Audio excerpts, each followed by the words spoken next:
So in this video I'm going to be showing you how to install an M.2 SSD drive into a motherboard. I've bought this chip here for my test bed and that's what I'll be fitting it in today.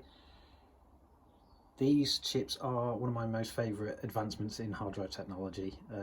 They are sleek, small, fit straight on the motherboard, don't need any extra cabling or any extra power in.